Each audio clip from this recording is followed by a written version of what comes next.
Hello বন্ধুরা, অনেকদিন ধরে কোনো ডেইলি ব্লগ করা হয় না, তাই ভাবলাম আজকের দিনটাকে ক্যাপচার করে একটা ডেইলি ব্লগ করেই ফেলি। জানো তো, আমি আজকে এই প্রথমবার এঁচোড় বানাতে চলেছি। তার আগে দিদি বসিয়েছিল এদিকে গ্যাসের ডাল, তো সেইটাকেই আমি নামাচ্ছিলাম। আর আমার এক্সপ্রেশনটা দেখতে পাচ্ছ, ডালটাকে তো নামিয়ে দিয়েছি। একদিকে তো হচ্ছে এঁচোড় সেদ্ধ, আর এঁচোড় সেদ্ধ হয়ে যাওয়ার পরেই আমি বসিয়ে দিয়েছিলাম এখানে উচ্ছে আলু ভাজা।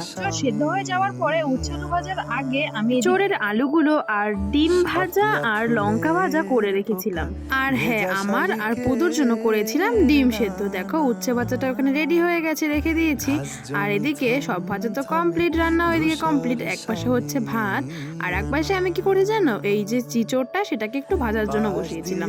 আসলে আজকে রান্নাটা ওই দিদির কথা করে একটু শুনে আর একটু ইউটিউব দেখে বানাচ্ছিলাম। প্রথমে জানো, আমি চিংড়ি মাছ ভাজার কথা ভুলেই গেছি। এই সমস্ত ভাজার পরে হঠাৎ করে মনে পড়লো যে চিংড়ি মাছ তুলতে হবে। তারপরে ফ্রিজ থেকে সেটাকে বের করে ধুয়ে নিয়ে সেটাকে ভাজতে দিলাম নুন আর হলুদ দিয়ে। ওপরে তেলে একটু জিরে ফোড়ন দিয়ে তাতে পেঁয়াজ ভাজলাম। তারপরে দিয়েছিলাম এই একটা মশলা পেস্ট, এর মধ্যে ছিল পেঁয়াজ, আদা, রসুন আর টমেটো। তারপরে গুঁড়ো মশলার মধ্যে আমি দিয়েছিলাম নুন, হলুদ আর শুকনো লঙ্কার গুঁড়ো। জানো, আমি না জিরের গুঁড়ো দিতে একদমই ভুলে গেছিলাম। দুপুরবেলা যখন খাওয়া দাওয়া করে উঠি তখন আমার মনে পড়ে যে জিরের গুঁড়ো দেওয়া হয়নি। এদিকে তো কেউ বুঝতেই পারেনি যে আমি এটা দিই। যখন আমি বললাম যে জানিস তো আমি ভুল করে এটা দিতে ভুলে গিয়েছিলাম, তখন বলে কি হ্যাঁ ওই জন্যই কিছু একটা কম লাগছিল। আসলে একটা অজুহাত না ধরলেই নয়, তাই জন্য। যাই হোক, এদিকে তো এটা কষানো প্রায় হয়েই এসেছে, আর আমি একটু জল গরমও বসিয়ে দিয়েছিলাম।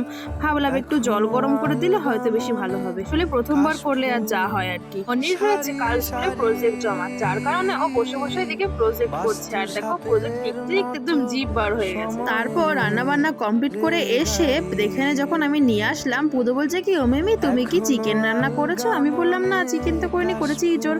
বলছে না, এই দেখো আলু আর চিকেন, আমি এগুলো খাবো, আমাকে দাও না। ও তো হাত বাড়িয়ে নিচ্ছিল, বলছিলাম না ধরো না, খুব গরম। জানো তো, আজ ফেসবুকে একটা দিদির ভিডিও দেখছিলাম, আসলে বাংলাদেশের একটা আপুর ভিডিও। এই আপুর মিনি ব্লগ দেখেই আমার মাথায় আইডিয়া আসলো যে হ্যাঁ, ওই আমিও একটু আজকে একটা ডেইলি ব্লগ করতেই পারি। ফেসবুক আপুর পেজটার নাম ছিল তৃষা और তামাশা টিওটি। কি সুন্দর মিষ্টি না দেখতে। যাই হোক, তারপরে তো গরম গরম এঁচোড়টা নিয়ে নিয়েছি খাওয়ার জন্য। এত গরম ছিল আমি ওয়েট করতেই পারছিলাম না, এত টেস্টি লাগছিল। প্রচন্ড গরম লাগছিল খাওয়ার জন্য। আসলে এতক্ষণ গরমের মধ্যে রান্না করে তারপরে খেতে আসা, তাও আবার যদি গরম গরম হয়, আর এদিকে ওয়েদার এত গরম কি আর বলবো। শুধু ভাবছিলাম এত গরমে যদি একটু বৃষ্টি হয় তাহলে তো কত ভালো হয়।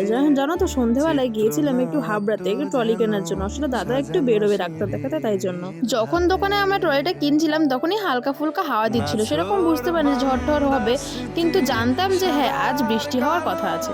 তারপরে হঠাৎ করে এত সুন্দর ঝড় দিল আর এত পরিবেশ ঠান্ডা হয়ে গেছিল কি বলবো। আমি তো আজকে বেশ জম্বেশ করে জানো ভিজেছিলাম বৃষ্টিতে।